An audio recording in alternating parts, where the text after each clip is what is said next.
Tēnā koutou katoa, ko takatumi toku waka, ko rangitūmau toku maunga, ko romahanga toku awa, ko te oriori te marae, ko ngā tauiwari te whare tūpuna, ko hāmoa te hapu, ko Ngāti Kaha Nunu, rawa ko Ngai Tahu, rawa ko Ngāti Toa Rangatira, oku iwi,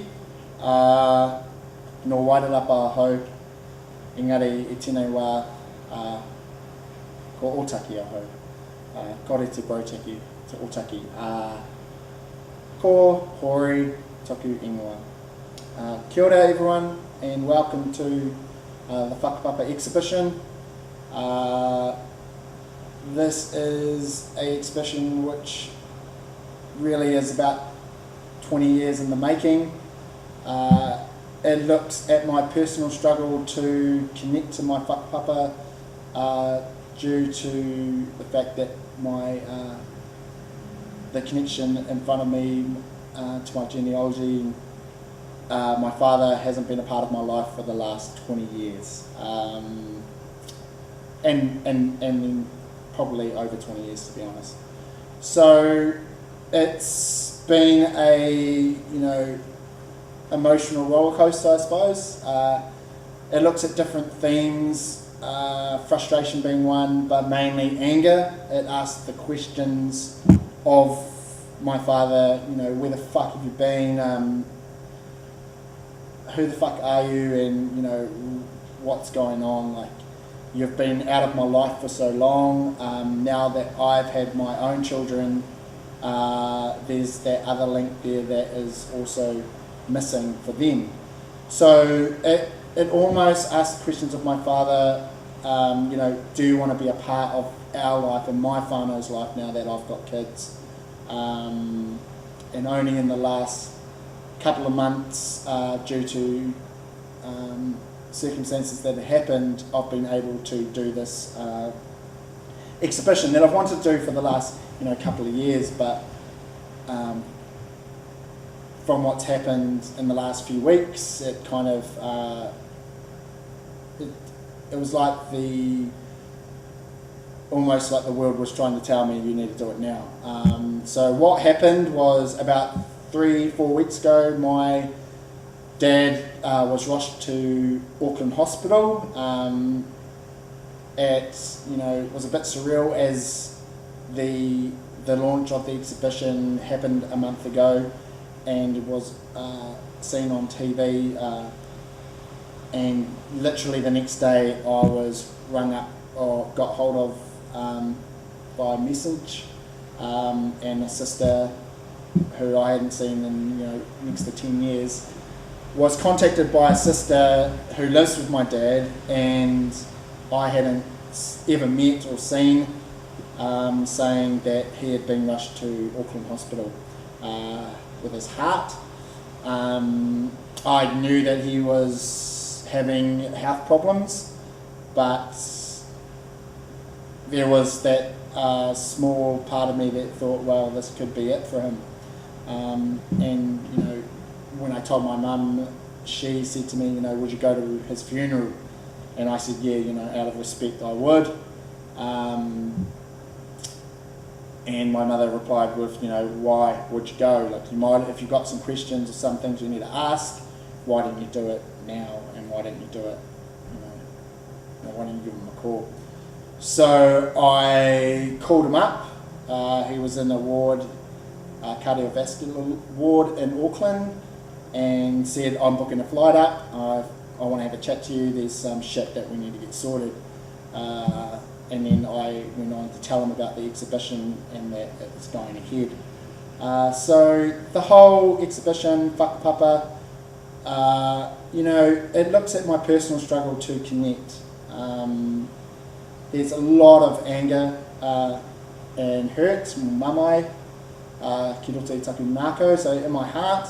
I'm not necessarily that person that, obviously gets that out, but throughout my art I've been able to have an outlet, and a lot of the work show um, that that anger and that frustration that I have for my father. So here he is. This is the photo I took of my dad in hospital. And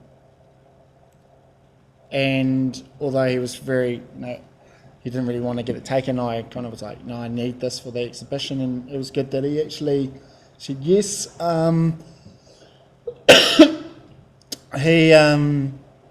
This piece, talks, that puzzle kind of piece. So, there's three brothers that I have that I was really closely connected to. So the eyes can be pulled out and plucked back in and, connected back in. And that talks about connection and connecting to this person. It also talks about, a brother that passed away before my older brother was born. His name was whanau. And we never knew of this. And, there was all these stories that went around of what happened, and and there was, in some terms, some bullshit kind of put out there. But and then I learnt of another brother that had been given away at birth, whose name is Neville, or Nev. So with the connection and with the whakapapa exhibition, it also looks at land and Wairarapa and where you're from, and he kind of has this connection to Wairarapa, but he doesn't really want anything to do with the Wairarapa, as Masterton was kind of this place that kind of really deserted him, I suppose, in terms of people. But it also has the backing of mapping in the back of the shot. But I really like this piece. It was really technical. This first piece, the mokopuna print, it looks at my firstborn girl, Tallow.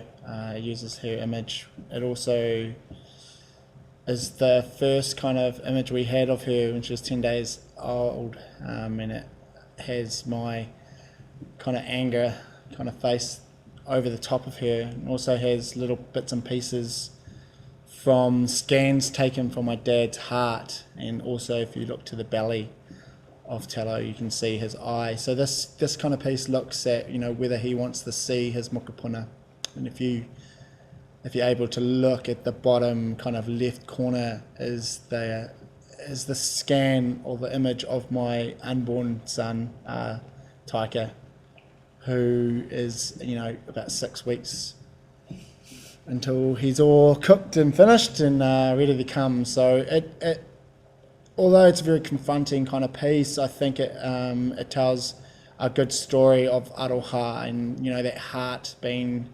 involved in with Tallow and Taika, and my two older girls with Sienna and Jet. Also it speaks of that relationship really with my father, and whether he wants to continue a relationship with not only with me but with his grandchildren. So that's what this part is all about. Obviously it's on canvas. It's really big. It's looking at 1200 high and 900 across. But it's probably my favourite piece of this whole exhibition. This piece here is the piece that's done on calico with it's kind of a mashup of my mum and my father when he was I think he's about 7 years old in the photo, if you can see in the lips and the eyes. Was one of the first kind of concepts what we were doing. So obviously that you've got the the style that we're trying to do is pieces are really fragile, they're stuck together, they're stitched. There's a lot of collaging happening in these works, especially at concept kind of stage. We were ripping pieces of photos and putting them back together, and obviously we have a digital kind of outlet here when we can do it, but then our wish was to kind of go back in and stitch back into it. This also looks at the different iwi that I found, which I actually belong to in my whakapapa. I always just thought it was kahanyunu, but I also whakapapa to Ngāi Tahu and Tōrangatira, which is quite cool. Like you've got two sets of parents and grandparents, and so due to kind of him being whāngai, my father, I found out all of these different aspects of my whakapapa, which is really nice. We also kind of used a lot of the heart scans in there as well, and ultimately, it has you kind of written in, and going back to kind of that question, or that statement of fuck you, and where it is and where we are at. So yeah.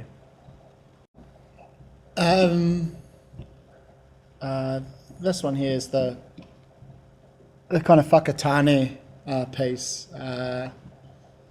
Obviously there's still that element of the heart being put in, which is, there's a lot of pain between my mum and my dad. I think my dad's, he talks to that he'll always love my mum, but yeah, I think my mum's on that kind of side where he's just a bullshit artist, which he pretty much has been. I've realised that there's definitely truths that are kind of stretched to its limit, but this piece in itself talks about my mother having to take on that male kind of role when my father left. So she was a Pākehā woman that pretty much immersed us, the kids, back into Māori and kept us with our reo, having gone to a bilingual school. So we kept that up where we moved, and she was a very strong woman to go through the shit that she'd been put through, to be honest, and I owe everything to her. She's an absolutely amazing woman.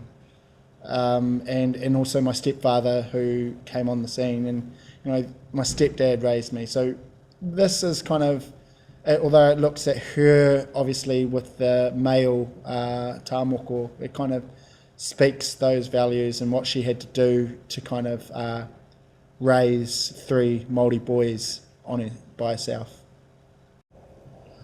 Yeah, just a word on, obviously the word whakapapa.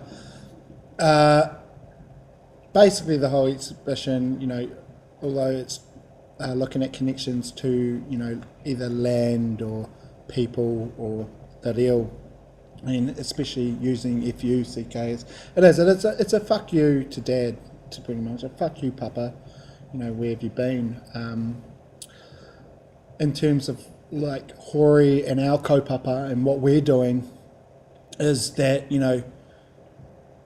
we always have to go back to our kaupapa, because we don't necessarily follow the rules in terms of the Pākehā rules or the Pākehā world of what's politically correct and what should and shouldn't be done. So in saying that, we don't necessarily follow the rules or tikanga Māori either. And a lot of people get obviously criticise our work because of that, but we keep to our kaupapa. There are no cultural boundaries or any boundaries that get in our way of getting our message to people, even though when I know that some tikanga may have been broken, and some of the pieces can be quite confronting, I always have to go back to our kaupapa and realise that that's not what we're about. We're about challenge people's views and giving them the message and let them having their own opinions about the work. So hopefully people have can relate to some of this work. I've already had people come up to me saying, yeah, this happened to me, but yeah, that's something that Hori is we're all about here. Any questions you need, or you can get hold of us on our Facebook page, thehori.co.nz, or the Hori on Facebook and at the Hori on Instagram. Anyway, thank you. Kia ora.